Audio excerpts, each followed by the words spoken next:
Hello again. Welcome back. This is Mike. Today we continue our discussion on cerebrovascular disorder, diagnosis, management, and prevention. We will have a short review of neuroanatomy and neurophysiology. It's a big topic, so we will only cover what is relevant to cerebrovascular disease. First, let's talk about the brain. It is 2 to 3% body weight. It uses 15% of cardiac output. It utilizes 20% of all oxygen. It metabolizes 25% of all glucose. It controls all functions of the body. It interprets information from the outside world. And lastly, it embodies the essence of the mind and soul. The parts of the brain consist of 3 parts. First, the cerebrum. Next, the cerebellum. And lastly, the brainstem. Now, the cerebrum is the largest and best developed part of the brain. It lies on top of the brainstem. It is made up of 2 cerebral hemispheres and their cortices, which is the outer layer of gray matter, and the underlying regions of white matter. Its subcortical structure includes the hippocampus, basal ganglia, and olfactory bulb. It consists of 2 C-shaped cerebral hemispheres separated from each other by a deep fissure called the longitudinal fissure. The cerebral cortex is the outer layer of gray matter of the cerebrum. The surface folds to create gyri or ridges and sulci or furrows, which increases the surface area. It is generally classified into 4 lobes: the frontal, parietal, occipital, and temporal lobes. The lobes are classified based on the overlying neurocranial bones. The cerebrum is divided by the medial longitudinal fissure into 2 cerebral hemispheres, the right and the left. It is contralaterally organized. In other words, the right hemisphere controls and processes signal from the left side of the body, while the left hemisphere controls and processes signals from the right side of the body. There is a strong but not complete bilateral symmetry between the hemispheres. Let's discuss the cerebellum. The cerebellum plays an important role in motor control. It may also be involved in some cognitive functions such as attention and language, as well as emotional control such as regulating fear and pleasure response, but its movement-related functions are the most solidly established. The cerebellum does not initiate movement, but contributes to coordination, precision, and accurate timing. It receives input from sensory systems of the spinal cord and from other parts of the brain, and integrates this input to fine-tune motor activity. Cerebellar damage produces disorders in fine movements, equilibrium, posture, and motor learning. The cerebellum is necessary for several types of motor learning, most notably learning to adjust to changes in sensory-motor relationship. Damage to the cerebellum often causes motor-related symptoms, the details of which depend on the part of the cerebellum involved and how it is damaged. 1. Damage to the flocculonodular loop may show up as a loss of equilibrium, and in particular, an altered irregular walking gait with a wide stance caused by difficulty in balancing. 2. Damage to the lateral zone typically causes problems in skilled voluntary and planned movement, which can cause errors in the force, direction, speed, and amplitude of movements. Other manifestations include hypotonia, which is a decreased muscle tone, dysarthria, which are problems with speech articulation, dysmetria, which are problems judging distances or ranges of movement, dysdiadochokinesia, which is an ability to perform rapid alternating movements such as walking, impaired check reflex or rebound phenomenon, and intention tremor, which are involuntary movement caused by alternating contraction of opposing muscle groups. Third is damage to the midline portion, which may disrupt full body movements, whereas damage localized more laterally is more likely to disrupt fine movements of the hands or limbs. Now, damage to the upper part of the cerebellum tends to cause gait impairments and other problems with leg coordination, while damage to the lower part is more likely to cause uncoordinated or poorly aimed movements of the arms and hands, as well as difficulties in speed. This complex of motor symptoms is called ataxia. Let's go to the brainstem. The brainstem is the distal part of the brain that is made up of the midbrain, pons, and medulla oblongata. Its function is to regulate breathing, heart rate, blood pressure, consciousness, audiovisual reflexes, taste and digestion, autonomic regulation, balance, and coordination. All of these brainstem functions are enabled because of its unique anatomy, since the brainstem houses cranial nerve nuclei and is a passageway for many important neural pathways. Now, what are the parts of the brainstem? First is the midbrain. It is traversed by the cerebral aqueduct.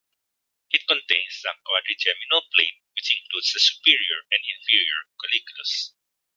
It also contains the cerebral peduncles, separated into crura cerebri and tegmentum.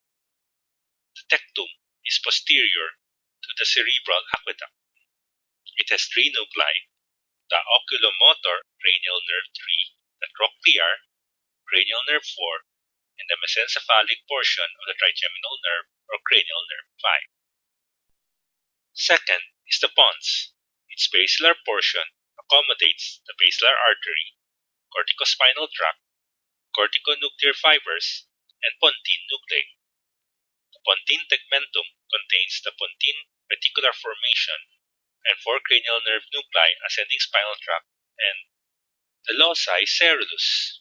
The 4 cranial nerves include the trigeminal nerve or cranial nerve 5, the abducens nerve or cranial nerve 6, the facial nerve or cranial nerve 7 and its associated intermediate nerves, and lastly the vestibulocochlear nerve or cranial nerve 8. The function of the pons is to house the pontine nuclei and to facilitate cortico-pontocerebellar communications. It also enables communication between the left and right hemisphere of the cerebellum. Lastly is the medulla oblongata. First, the basilar portion, which contains the pyramids, which transmit the corticospinal tracts, and olives, which transmit the olivocerebellar tract. Next is the medullary tegmentum, which contains the gracile and cuneate tubercles and tracts, and 4 cranial nerve nuclei, namely 1. The hypoglossal nerve or cranial nerve 12, the glossopharyngeal nerve or cranial nerve 9, the vagus nerve or cranial nerve 10, and the most inferior of the cranial nerve, the accessory nerve or cranial nerve 11. Next, we discuss the spinal cord. The spinal cord is a long, thin, tubular structure made up of nervous tissue which extends from the medulla oblongata in the brainstem to the lumbar region of the vertebral column. It encloses the central canal of the spinal cord, which contains cerebrospinal fluid. The brain and spinal cord together make up the central nervous system, or CNS. The spinal cord functions primarily in the transmission of nerve signals from the motor cortex to the body and from the afferent fibers of the sensory neurons to the sensory cortex. It is also a center for coordinating many reflexes and contains reflex arcs that can independently control reflex. It is also the location of groups of spinal interneurons that make up the neural circuits known as central pattern generators. These circuits are responsible for controlling motor instructions for rhythmic movements such as walking. Let's proceed to cerebrovascular anatomy. Cerebral circulation is the movement of blood through a network of cerebral arteries and veins supplying the brain. The rate of cerebral blood flow in an adult is typically 750 milliliters per minute, or about 15% of cardiac output. Arteries deliver oxygenated blood, glucose, and other nutrients to the brain. Veins carry the oxygenated blood back to the heart to remove carbon dioxide, lactic acid, and other metabolic products. Because the brain would quickly suffer damage from any stoppage in blood supply, the cerebral circulation system has safeguards, including autoregulation of the blood vessels. The failure of these safeguards may result in a stroke. The volume of blood in circulation is called the cerebral blood flow. Sudden, intense acceleration changes the gravitational forces perceived by bodies and can severely impair cerebral circulation and normal function to the point of becoming serious life-threatening conditions. Blood supply to the brain is normally divided into anterior and posterior segments relating to the different arteries that supply the brain. The two main pairs of arteries are the internal carotid artery, supplying the anterior brain, and vertebral arteries, supplying the brainstem and posterior brain. The anterior and posterior cerebral circulations are interconnected via bilateral posterior communicating arteries. They are part of the circle of Willis, which provides backup circulation to the brain in case one of the supply arteries is occluded. The circle of Willis provides interconnections between the anterior and posterior cerebral circulation along the floor of the cerebral vault, providing blood to tissues that would otherwise become ischemic. Let's discuss the anterior cerebral circulation. First are the internal carotid arteries, which is the terminal branch of the common carotid artery. It arises around the level of the fourth cervical vertebrae.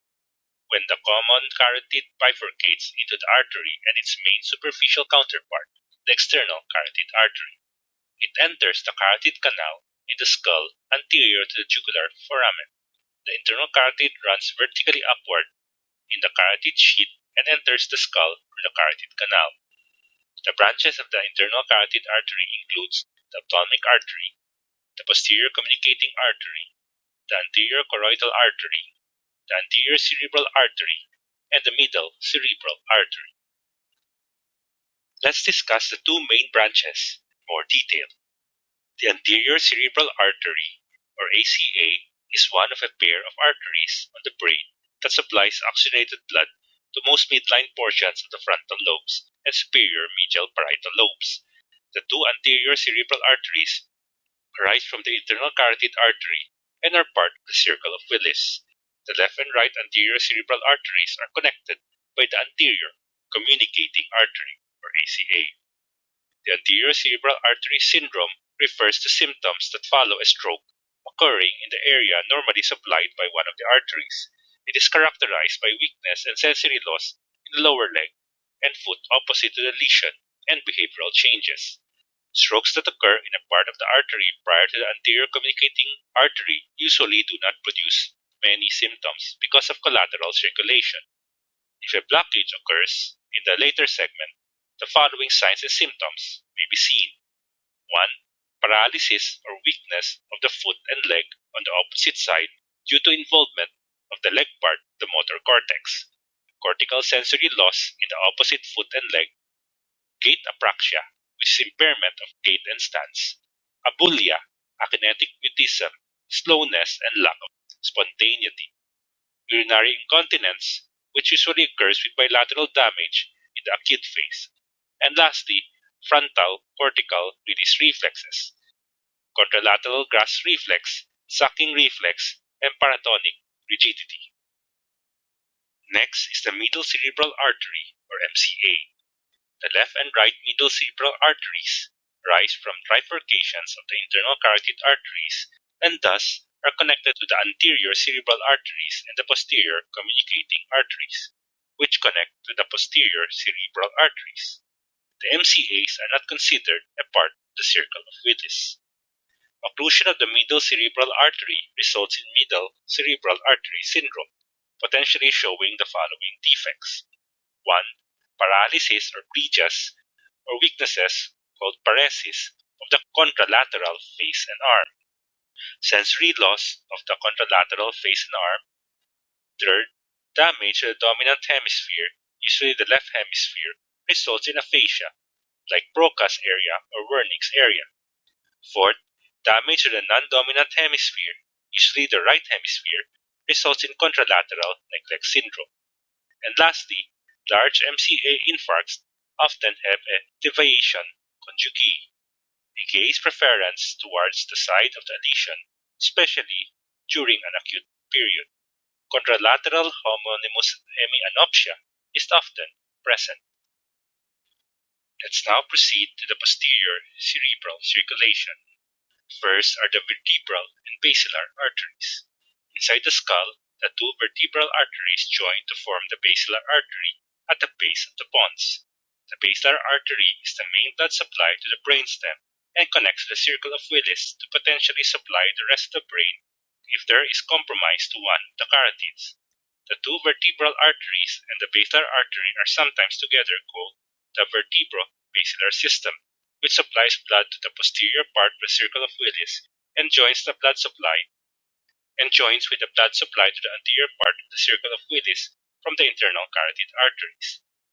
Its branches, from caudal to rostral, includes the following: anterior inferior cerebellar artery, labyrinthine artery, pontine artery, superior cerebellar artery, and lastly, the posterior cerebral artery.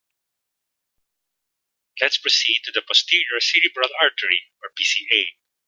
The posterior cerebral artery is one of a pair of arteries that supply oxygenated blood to the occipital lobe, part of the back of the human brain. The two arteries originate from the distal end of the basilar artery, where it bifurcates into the left and right posterior cerebral arteries. This anasa most with the middle cerebral arteries and internal carotid arteries via the posterior communicating arteries. A stroke in the posterior cerebral artery will cause the following symptoms: 1. Contralateral loss of pain and temperature sensation. 2. Visual field defects or contralateral hemianopsia with macular sparing. Third is prosopagnosia with bilateral obstruction of the lingual and fusiform gyri. Fourth is superior alternating syndrome or Weber syndrome. Fifth is ipsilateral deficits of oculomotor nerve. Sixth is contralateral deficits of facial nerve. Six contralateral deficits of the facial nerve, but only the lower face, since the upper face receives bilateral input.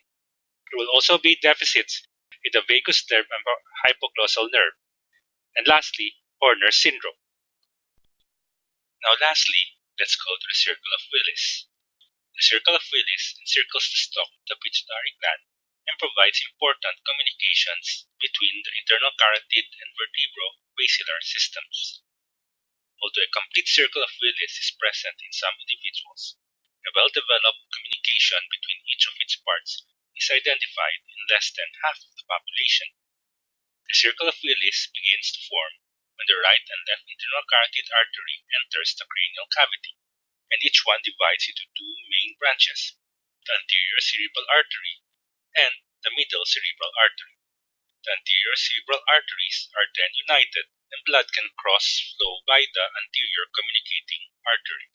The anterior communicating arteries supply most midline portions of the frontal lobes and superior medial parietal lobes.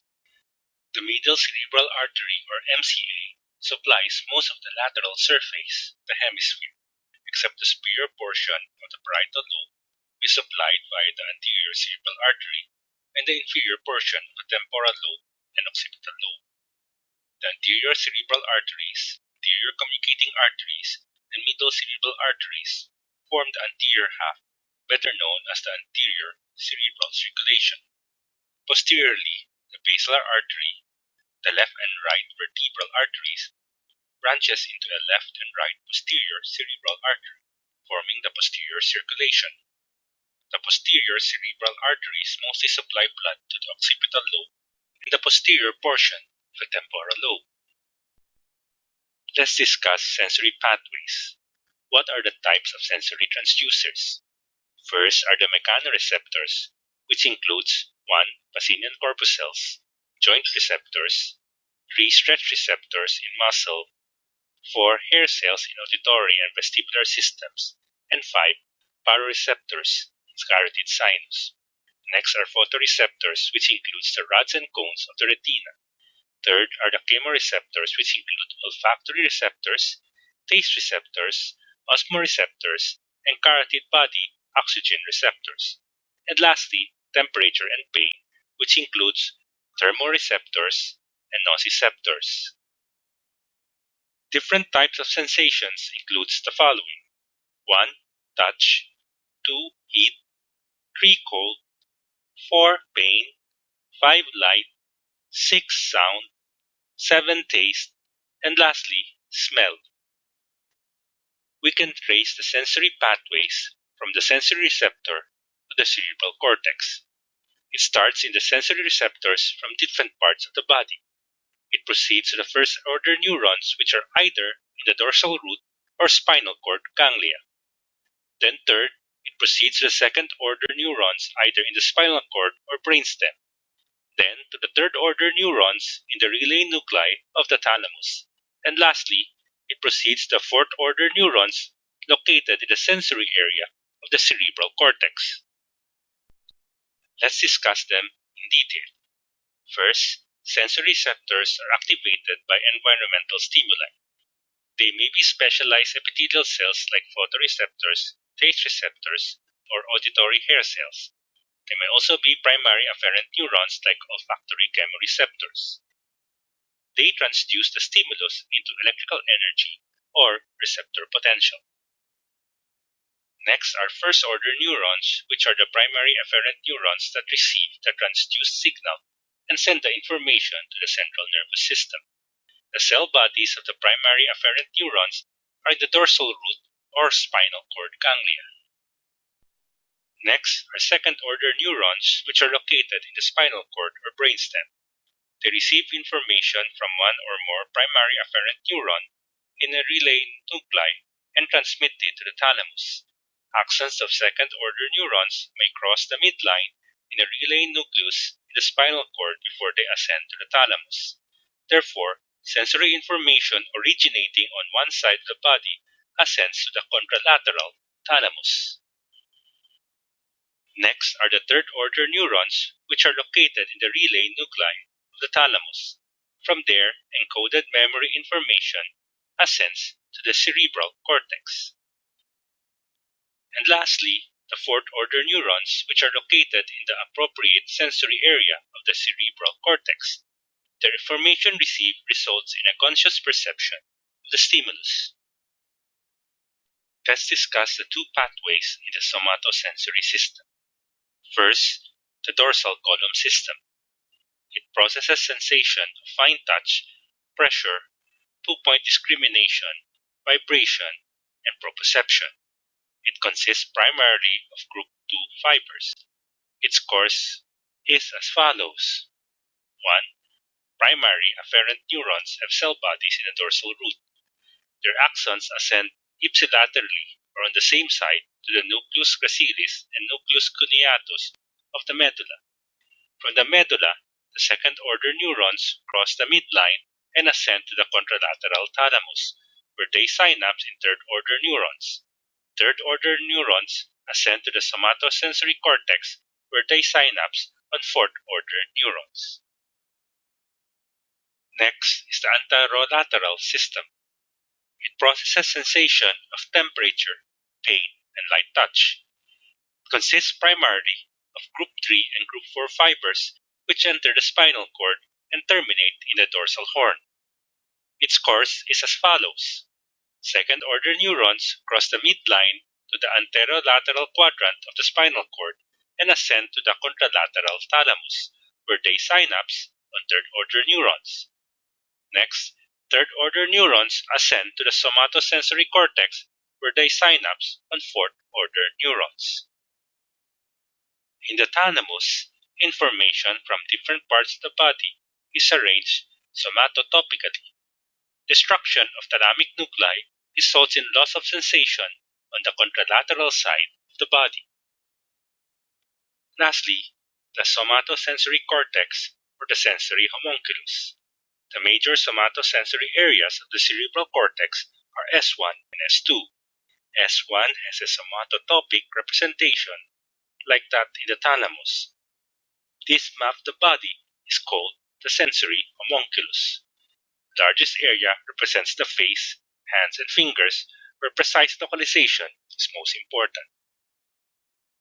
Lastly, let's go to the components of the motor control system. First is the cerebral cortex, which is responsible for generating ideas of movements and issuing motor commands.